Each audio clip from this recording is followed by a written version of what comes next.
Hello and welcome to a Smurfy video. So after 32 issues, 2 specials, Go-Go Power Rangers written by Ryan Parrot is finally coming to an end. And I've got to say I'm a bit gutted about it come to an end because I actually enjoyed the entire run. It was probably the best power runs.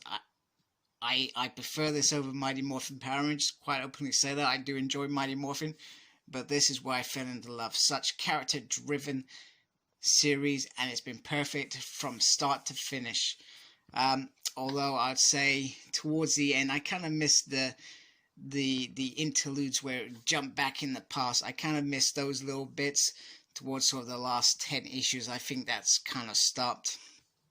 But nonetheless, it was enjoyable, and in fact I'm thinking about reading it from start to finish. I'm not sure if I want to do that in comic form where I want to buy graphic novels, but you know what I was thinking, we've obviously got the hardbacks for Mighty Morphin Power Rangers. I would love to just see Go-Go Power Rangers as one omnibus. You know, it's what, 34 issues in total. I don't feel you need to add in the Shadow Grid crossover or the Necessarily Evil crossover.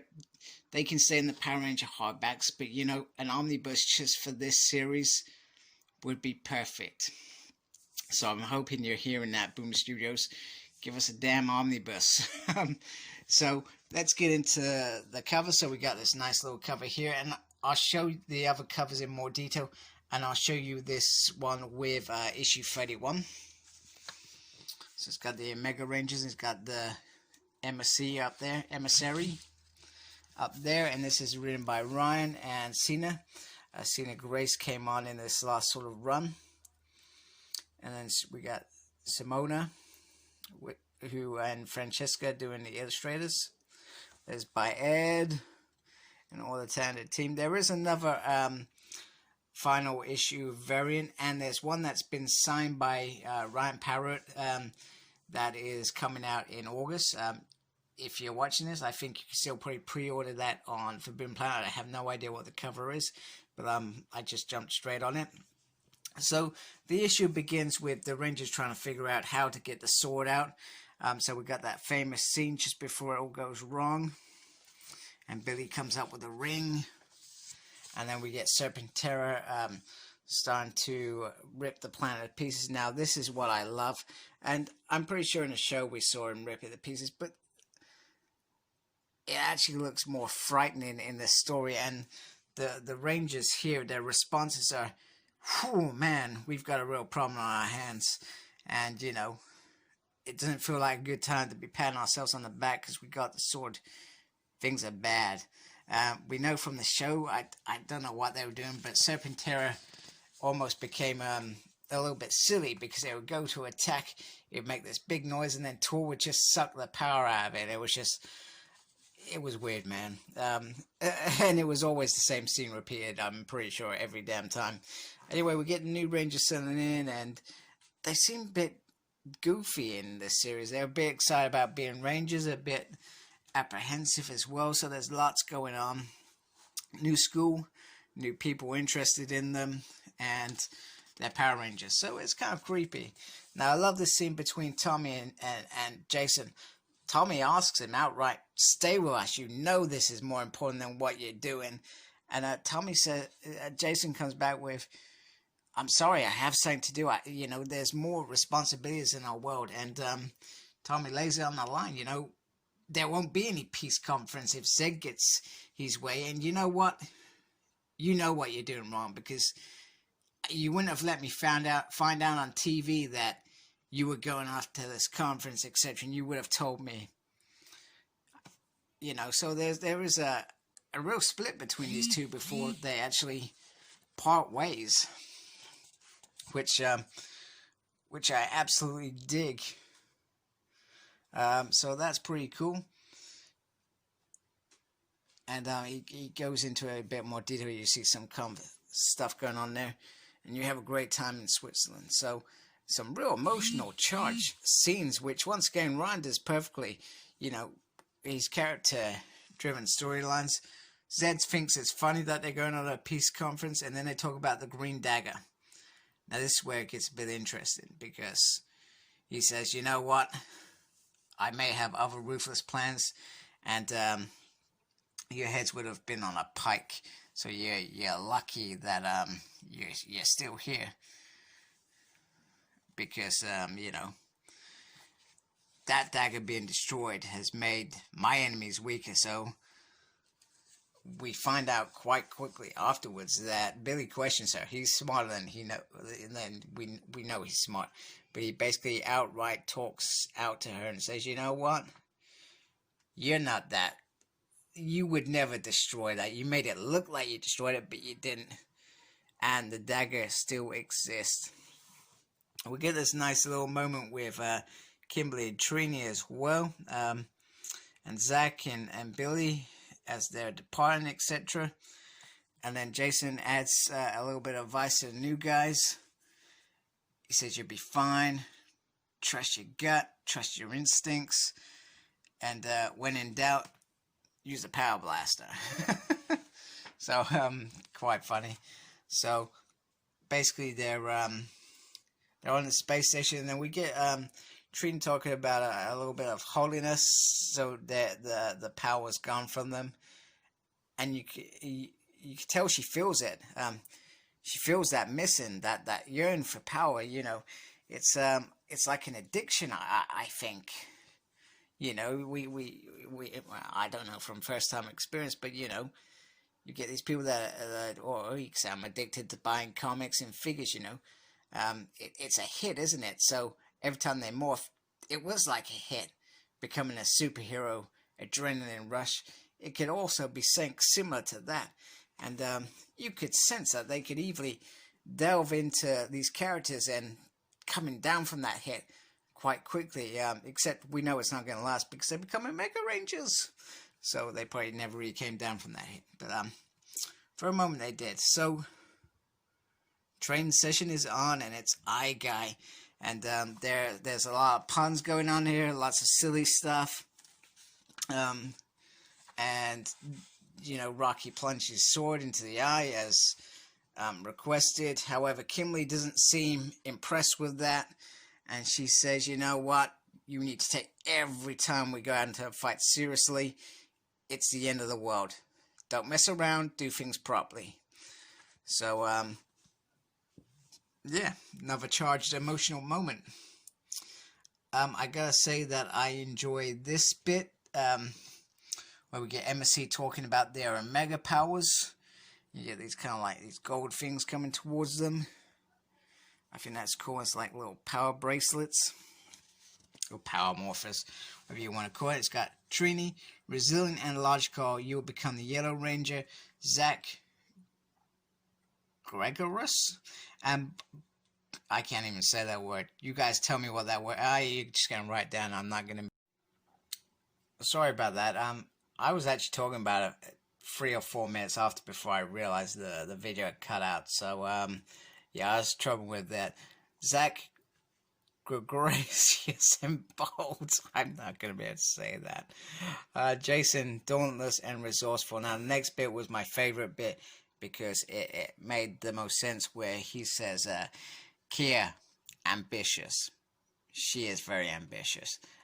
When she realizes that the Power Rangers, not who she thought they were, or she feels that they shouldn't be the ones finding her people and protecting the power. And then she becomes powerful. So that's the next bit. It says ambitious and powerful, and she becomes both things. So she goes the emissary, and she creates an army. So which we'll see in issue 50. And then so we got the Omega Rangers. Quite simple, quite straightforward. And then we get the Zords. They're based on ancient Zords, among oldest creatures in history, which is cool. So Egyptian type creatures. So Anubis, the Cat God. I'm trying to not pretend to know what the others are. We get this bit, which is interesting, between the Rangers. One thing that I forgot to mention earlier in the issue, Zack and Trini offer to help train the new Rangers. However, Tommy says, no, Jason says, no, they're Tommy's team. He needs to create them. They need to be his, and he's alone, not ours. So I thought that was very smart, because when somebody goes into a new job or something, they're your team. You don't want, you have to build that relationship up with them, that those rapports, etc., to build that new effective team that you're going to create. And Tommy's doing this bit when they're kind of bonding. He says, I've been the new guy twice. The first time when I lost my powers, I wanted to run, and I came back. So it's okay to be new, and it will get better, sort of thing, in a nutshell. Something like that. Anyway, they take on the Danger Dingo. Ryan doesn't hold back with his weird names, and yeah, there we have it. So they morph, so we get a little morphing sequence of these four guys, 3 guys and a gal. Before I get in trouble by somebody. So the other Rangers are generally talking in space. You feel like it must be hard being in space, all of a sudden, away from your family, away from your friends. And Kia says there's a new level, threat, empowered, etc. Exciting, right? She's kind of excited by the aspect of this, which says it all. And she actually looks quite sinister there in that picture. So both teams are there, and they're starting to talk about their strategy. And it's quite simple. Rangers ready, and Jason ends up going ready, and you can see the kind of bit there where they're kind of combined, sort of thing. And then it's go, the end. So very nice ending, I feel. One thing I'm a bit kind of gutted about is I was hoping Ryan would write something to his fans, or just about his experience running this series. I guess maybe he felt he didn't have to, because he's moved on to Mighty Morphin, so perhaps he doesn't feel like he's left. But as far as I'm concerned, without him, Go-Go Power Rangers never existed. It wouldn't have been this good. It's been a fantastic series, an amazing run, one which I've loved every moment of it. The characters and the bits you feel like there's a missing piece of the puzzle in Power Rangers as you watch it as an adult. He's put in those little pieces to create a masterpiece in those gaps. Now, the one thing that I always found interesting with the series is, how on earth did they do the news bit? They clearly must have joined something. They must have done some good, because it was on the news. You can't just make that stuff up, man. It just doesn't happen. So anyway, let's look at the final covers. So there is another variant which I haven't got, which I'm hoping I will get soon. So we got this nice kind of homecoming one. So in case you've been collecting the variants, there's a homecoming one of each of these guys. Kind of like I think they do in America. They do like the book where you write in it and stuff. I don't think we really do stuff like that here in the UK. There's that, and then we got the foil cover edition, which you can see quite nicely. Most foils I struggle to show on camera. And there is the other side. I like how that is up there. That's quite cool. And Zordon. And then just wrap it up, we've got issue 31 and issue 32, which are adjoining covers. I mean, you've just seen it on the foil one anyway. But it does look cool. In fact, I like the little space thingy there. You got Zordon, Emissary, Mega Rangers, them as Earthlings. So very, very nice. So I've enjoyed this run. No, I've loved this run. And it's phenomenal job from Ryan. So I'm glad it's ended. But I know good things have come with the other series, as well as we got Draken coming up, New Dawn, which is a new series. which I think is cool, and also after Necessarily Evil we can get a new storyline. So very, very excited to be a Power Ranger comic fan right now. So like, comment, subscribe, follow me on Facebook. My page is SmurP. Follow me on Twitter at SmurP. No idea what I'm doing, tweeting and stuff. And as always, embrace the geekiness. Take care. Goodbye.